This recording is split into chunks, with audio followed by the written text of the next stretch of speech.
My first sex rule since high school has been no sex before the third date.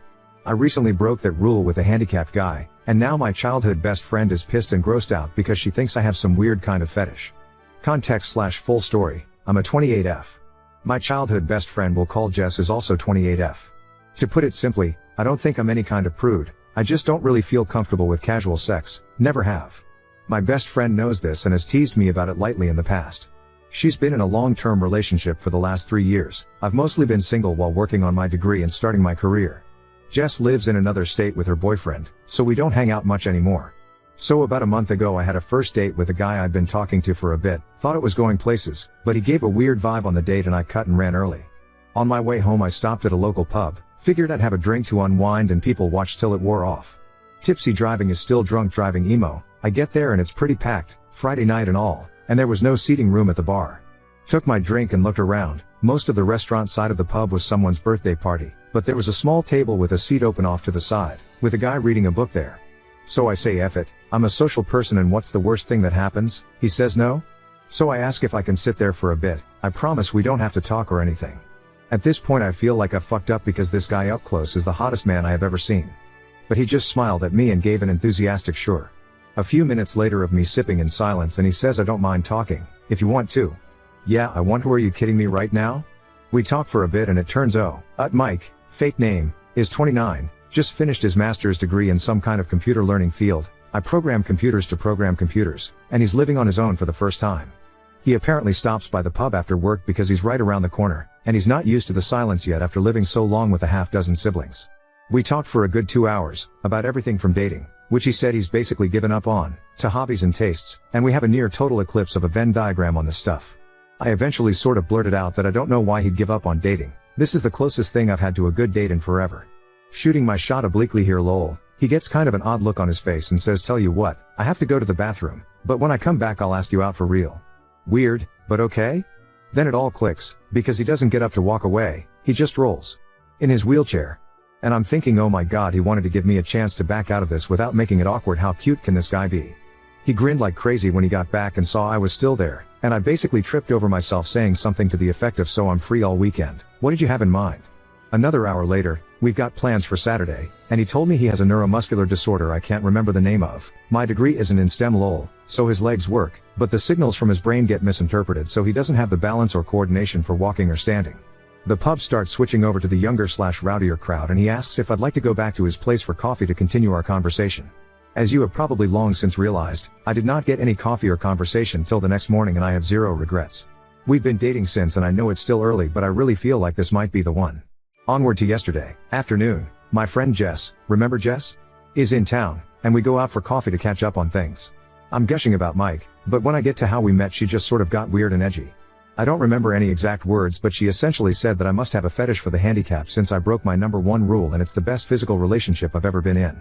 Like it's good for me because he uses a wheelchair, not because the guy puts in effort in bed? She said I've changed as a person and left without even saying goodbye. 15 years of friendship and I've never seen her like that.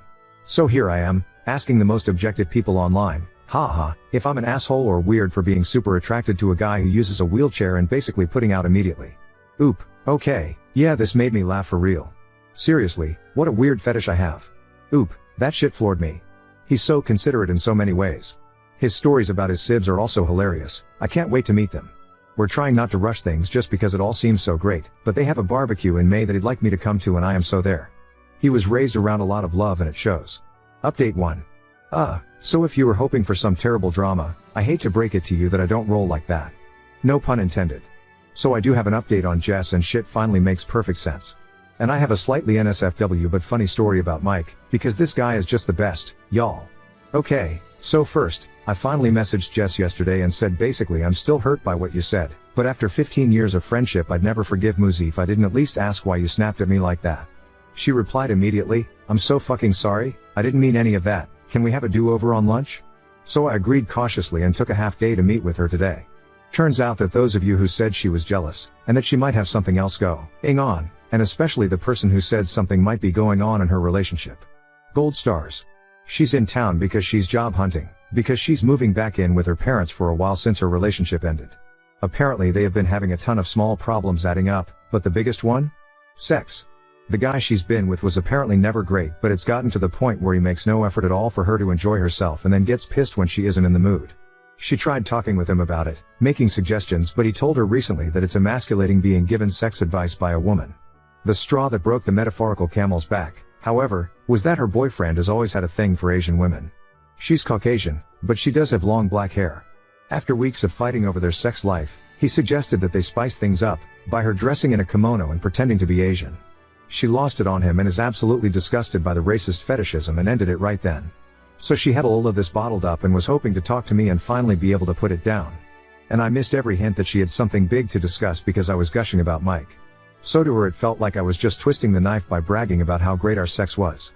She snapped, and somewhere between what I was saying and what she wanted to talk about some wires got crossed and she said something incredibly dumb. She left without saying goodbye because she was mortified and ashamed as well as irrationally mad at me.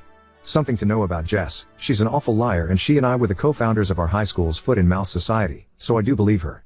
I told her I forgive her and I'm sorry I didn't realize she wanted to talk about something bothering her, and she said I was too stupidly nice and have nothing to apologize for, so I think we'll be okay. For the time being I'm not ready for her and Mike to meet, because I don't want to make things feel worse, and she agrees. But she's really happy for me. Hopefully this is just a funny story we can look back on someday. So, on to how Mike almost killed me, lol. Last night we were talking about the Reddit post and he gets this funny expression that I'm starting to recognize. And he goes, how do we know you don't have a fetish if we haven't at least tried it in the chair? And I'm like, are you serious lol? He said he's never attempted it, because, cue tears, he's never felt so comfortable with a partner before. Well, his chair has what is essentially like a parking brake thing. Or it should, it's unfortunately broken and apparently getting them fixed is an expensive pain in the ass. He doesn't use it that often so he hasn't made it a priority. And there's this thing called Newton's third law, you know how every action has an equal and opposite reaction? As it happens, when you're trying to, get the motion of the ocean going, in a chair with wheels that aren't locked, there's a sort of counter motion that starts and fucks it all up. So we were going nowhere fast except for inching along the floor in his bedroom. And laughing at the silliness, which isn't helping. Eventually he just stops and says maybe we can get some of those wooden block things they use to keep little planes from rolling away, like in Indiana Jones, you know? I absolutely lost it. Like laughing so hard I'm in tears, he's giggling half at the situation and half at my reaction, and everything just keeps setting me off again. Finally I get it under control, doing some deep breathing exercises and shit, and I look at him again. And he pulls the straightest face he can, and says, for the love of God, golly. This sure is uncomfortable. Folks, if I had asthma I would have fucking died right there. I laughed so hard I think I pulled a rib. Like wheezing and not even laughing anymore so much as weeping and making T's awful hey noise when I could catch my breath. While he's laughing and rubbing my back and saying he's sorry, he couldn't resist. So yeah, confirmed, no fetish here, and this magnificent bastard's comedic timing might actually kill me. I doubt I'll update again, because there's really nothing I can see needing to share given everything sort of worked out. And in the end, the real assholes were the friends we made along the way? Ike. Thanks for all the lovely comments on my last post and for coming along with me on this absurd but brief drama in my life, lol. Oop, and everyone's phones blow up. Genius, I'll finally go viral and get all those internet dollars I assume people are raking in, lol. I probably will post an update on this account, but I don't necessarily want to bog down Ada with my silly shit. I'm so excited and nervous. It's apparently a Mother's Day barbecue. Which I didn't know because my parents and I are estranged and I never even seriously thought about having kids before meeting Mike. But apparently it's a lot of people and a lot of food and apparently everyone knows he's bringing me. Also, can I just say fuck yes about his mom? They apparently have a huge one-floor rancher and she just assumed we'd be sleeping together in his old room. Like none of that weird you aren't married so you get separate rooms shit. I already adore them and we haven't even met yet. Oop, oh there is one coming. Oh my god, his family, lol. I am exhausted already and it's only one here, and we have another day of this ahead. They are amazing and he is glowing like a fireball. The side of him when he's with family is so bright I need sunglasses to look at him. Update 2. Hello again. I was going to post this on my own page but a few people mentioned that they think it's nice to read on Ada, so fuck it, here's the Met Mike's family update. And it's a doozy, or at least felt like it at the time for a girl who grew up with a small, dysfunctional family. So first, tee up, you know what people, at least me, don't think about when dating a guy who's always sitting? Height. I know he's taller than me because we cuddle a lot, and he's taller sitting on the couch, but I didn't really get it. So we drive up Friday night after work, actually south and west, lol, but to my brain it's always up, in his vehicle, which is modified to be driven entirely using his hands. Neat, right? He's a really good driver too. One more green flag. We get to the house, and it's huge you guys, lol, like not a mansion, just kind of a sprawling one-floor rancher. Real estate was wild back in the day. Anyway we get out, and I meet his mom. I'd like to point out I am no slouch, I'm 5'7". His mom is towering over me. But she was the nicest lady ever. We go inside and I meet his dad, who funny enough is apparently the only short one in this family, and his youngest sister, who is living there with his 1-year-old niece. She gets up to hug me and she is also really tall.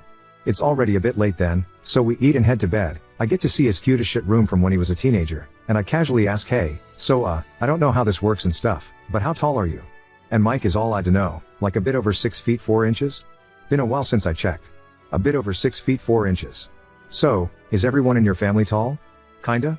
We met the Nordic basketball team he calls a family properly the next day. Actually they're Irish, but they're blonde and tall so it conveys the idea better. The only one of reasonable height, and still taller than me, was his oldest sister, lol. They are also loud. Like not really shouting or anything usually, just, present. Mike is a lot different around them, but in the cutest way, like he just beams all the time and you can see how happy he is to be home. One of his brothers put him in a headlock and gave him a dang noogie as a greeting, and got elbowed in the side for it, and all of them laughing. And his mom smack, one of his brothers with a rolled up magazine for putting his feet on the table. More laughing. Just intimidating but in the happiest way imaginable. I'll admit I was a little shut down for a bit, but Mike kept checking in with me to make sure I was okay, and they were all really nice, so I got into the spirit after a bit. I mentioned this in another comment, but Mike has a special sports wheelchair he uses for, well, sports. And he and his siblings play basketball. And he is good. Apart from just having a hell of an arm, he's quick as hell. And this magnificent bastard that I love will absolutely, purposefully, gleefully run someone's toes over. He aims for it. They all have this yank back the foot maneuver that's hysterical to watch. So it was this crazy day of loud people playing and having a blast, nieces and nephews running around, and just noise. My ears are still ringing. The food was catered in advance because his mom had 7 babies. All I make on Mother's Day is margaritas. They also have a pool. It's a bit chilly still but the pool is heated so we actually all got to swim, which was a lot of fun because I got to show off that I too am athletic. I can do a backwards somersault off a diving board. Yeah. I'm a real catch lol. They at least pretended to be impressed. We all stayed up late drinking and bitching that it was too overcast to see the aurora, boo, and I had the worst hangover I've had in a while on Sunday. We slept in a bit late, and then joined Mike's family for the barbecue part of the barbecue weekend. His dad can grill, people. And he's fast, food coming off the grill at lightning speed. I asked Mike about it and he laughed and said there was 7 of us to feed. Ever see a nest of baby birds? He had practice.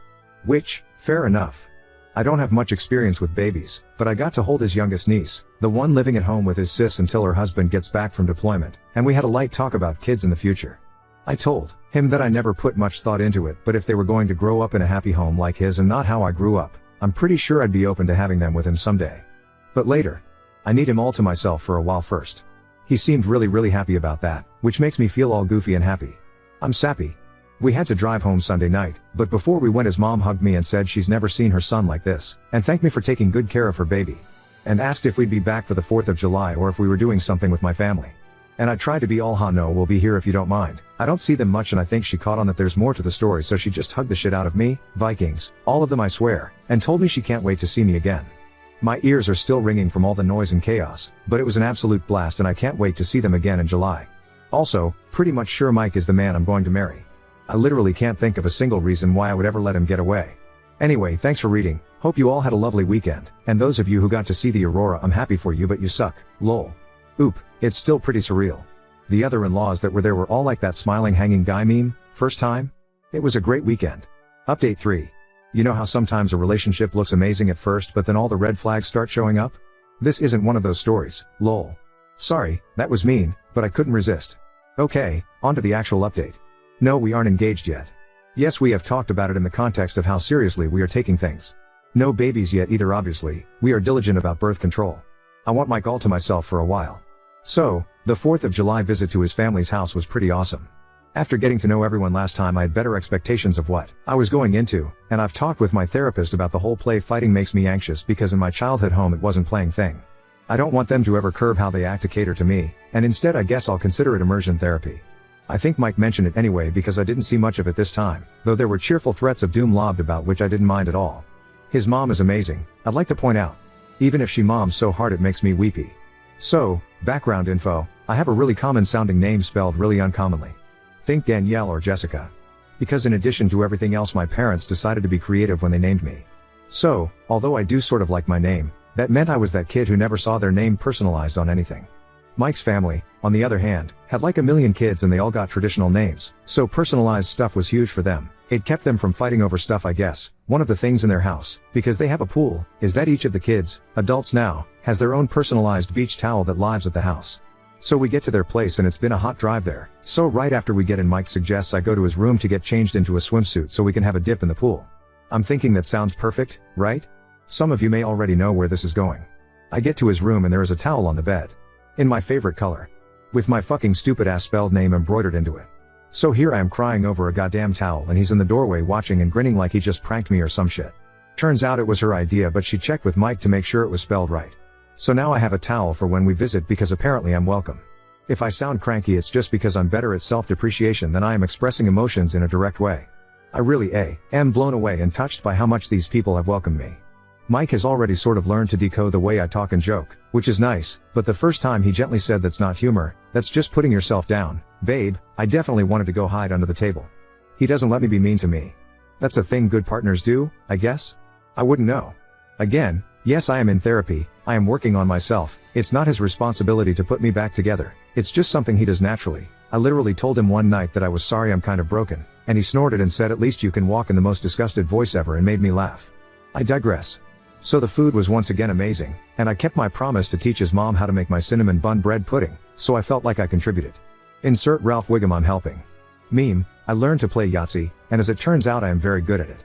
They do a lot of board games things at night when everyone is staying for the week. These people have a lot of board games. And puzzles. Whole damn storage closet of the things. They also drink like fucking fish and can hold it so I am learning to pace myself. Mike doesn't drink much when we aren't there so I'm not worried that it's a red flag. Only red flag of his that I've found was a Red Sox pennant in his room. Now I realize I might be talking him up a lot, but he isn't perfect. He snores, he has a habit of arguing with people on the TV when they make stupid decisions. He sometimes starts talking about things I don't understand and just goes and goes until he realizes he lost me like 15 minutes ago, and he is fastidiously tidy, which makes me feel guilty because I have bad habits to lose. I'm not used to clutter means I can't move through an area but I'm really trying. I barely spend any time at my own place anymore, and we're definitely looking to move in together sooner than later. Yeah, so, not that much of an update, no one burned themselves on a firework or anything super exciting. I'm just in an ongoing relationship with a great guy who has a great family and things continue to look up for us. We head home tonight so we can spend some alone time Sunday.